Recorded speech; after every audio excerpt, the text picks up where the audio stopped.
This video is going to be discussing the influence and importance of using due dates on our assignments in Google Classroom. One thing that we oftentimes tend to lose sight of as teachers, not all of us, some of you are super awesome and know this already, but Google Classroom is more for our students than just a repository of where our classroom assignments and notes are. It's not just where I post assignments and students submit them. In fact, students will oftentimes be influenced in their productivity in how a teacher uses Google Classroom. In my previous videos, I've shown you how using the stream can help focus students and bring their attention to big events or big ideas. I've also showed you how Google Classroom always has calendars associated with it. So when we're using things on Google Classroom, it's important for us to understand what are different ways that students use Google Classroom. However we use our classroom, it will help students stay organized. So, as it says here, there's a built-in calendar for every Google Classroom. And I've showed you that before, that on your classwork page, you click here, and it'll bring you to your it'll bring you to your calendar. And all things for that class will be on the calendar.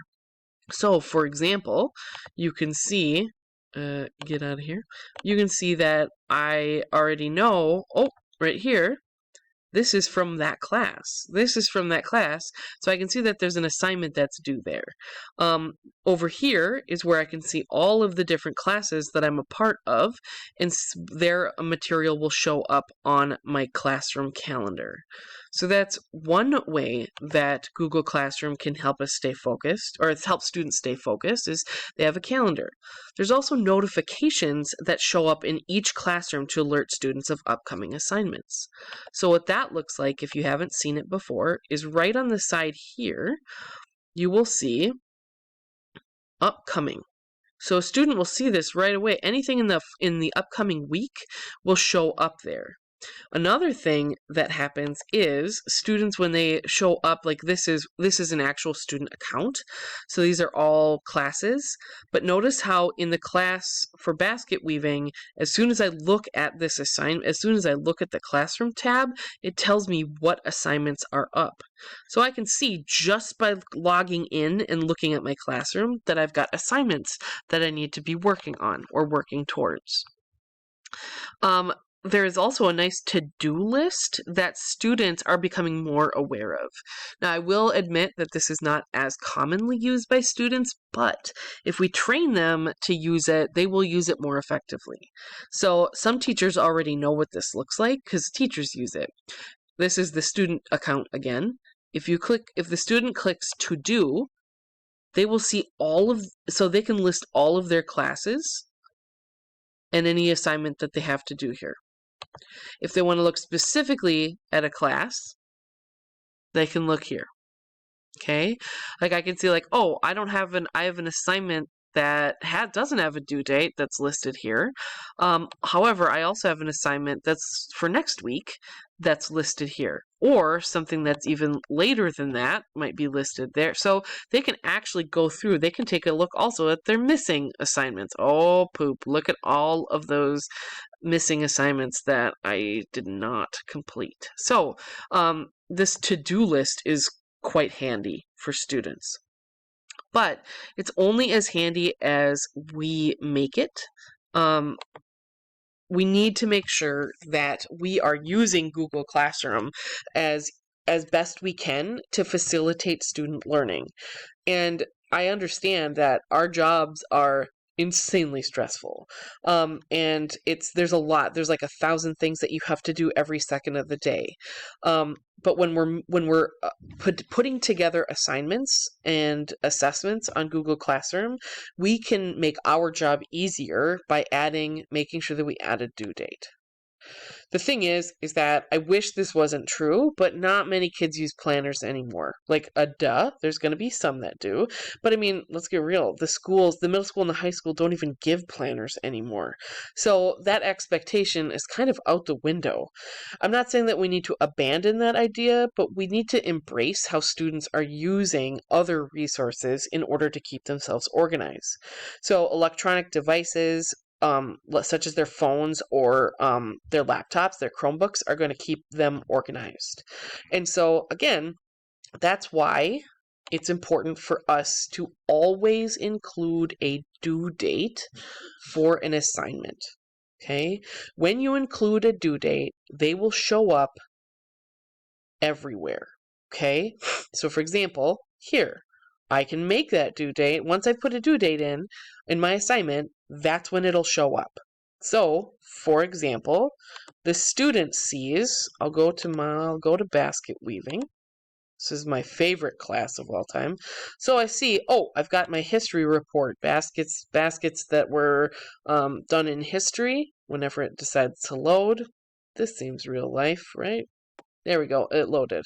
So I see that I have this assignment due, so I know that it's due. I saw it right away when I went into my basket weaving class. I saw that it's due there, and I saw it when I was just looking at all of my classes. I know this is something that I have to get done. But on the teacher end, where is that? It's right here. If I go in and I say, well, it's a floating deadline, I'm not going to have a deadline for students because they can do it. They can submit it whenever they want. So you just don't have a due date. Okay. Like, I understand that there's pedagogy behind that. But when you do that, look at what happens to the to-do list. It's gone. Okay. And when the student now,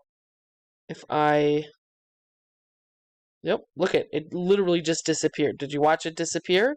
Now when I go to my to-do list as a student,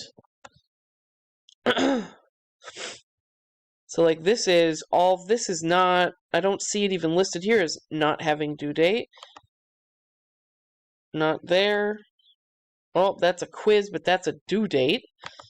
So when I go to basket weaving, that assignment is at the top, but you have to look for it. So you'd have to go to this to-do list. But even worse, take a look when the student goes, if they're using their calendar, which there should be, the assignment was due on the 7th. When I look, oh my goodness, get out of here. When I look at the 7th, it's not there. That assignment is no longer listed.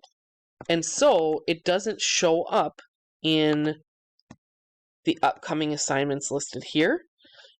It will show up in the to-do list, but it may not be obvious, right? So look at all of the there's 109 assignments in my classes, in all of my classes that don't have due dates. Now this only has 2 if I could look at basket weaving, but if all of my classes aren't using due dates, look at all of these. Now I don't know what to prioritize. This is problematic. Keep in mind also that if this is something that it is a moving due date for your class, meaning you want to allow students to resubmit, that's totally fine. But you should have, you can always you can always readjust the deadline, right? So I can adjust the deadline I can adjust it here. I can even make sure that perhaps I adjust the deadline for only one student. Actually, that's just the assignment for all students. But you can adjust the deadline so that a student can resubmit. like if I'm saying, oh, I don't want it to, or the students have done it, their first draft on the 7th, now I'm going to have them do their final draft on the 12th. If you want to do that, that's totally fine. You can always move due dates around, but you should have a due date listed so that your students know what they should be focusing on. A due date will allow students to be able to prioritize and or prioritize their work and figure out what's coming up so that they can plan. And the final thing is that remember that calendar, and I encouraged you to share your calendar with families on your school website. Well, when they see that page, when the people at home see that page, now they'll actually see the assignment. If there is no due date, it will not show up on the calendar. And so I know that we want our students to take control of their we want students to take control of their schedules. We want them to be organized. But some of our students, regardless of age, will need adult intervention. And so it's easier for the adults in their lives, whether that be their parents, other family members, other teachers, or case managers. If you have a due date, it's going to help all of them know when something is due. I would also suggest that even if something isn't going to be handed in online, that you also put it in as an assignment. So like if they're not going to, I can say like final basket, hand in to teacher. So like they're not going to put it in here. I can even say ungraded, but at least if I put a due date, then everyone that's involved here, advanced techniques, boom, boom. Now that will show up. This assignment, hand into teacher. It literally says hand into teacher. As the instructor, if it says hand into teacher, I'm not worried about it. It's just now going to show up for the students' upcoming assignments, right? So if it says view all, it's going to show up. It's going to show up as something that they need to complete. Final basket, hand into teacher, it's going to be there for them. So, I'm all about making sure that students, where is my presentation? There it is. I'm all for students taking responsibility of their assignments. I really am. I'm not trying to baby them or handhold, but I'm trying to make our jobs easier by giving students every opportunity to make sure that they know how something should be handed in, when it's due, and also allowing all the stakeholders, the adults in their lives, be able to understand when something is due as well. So, thank you.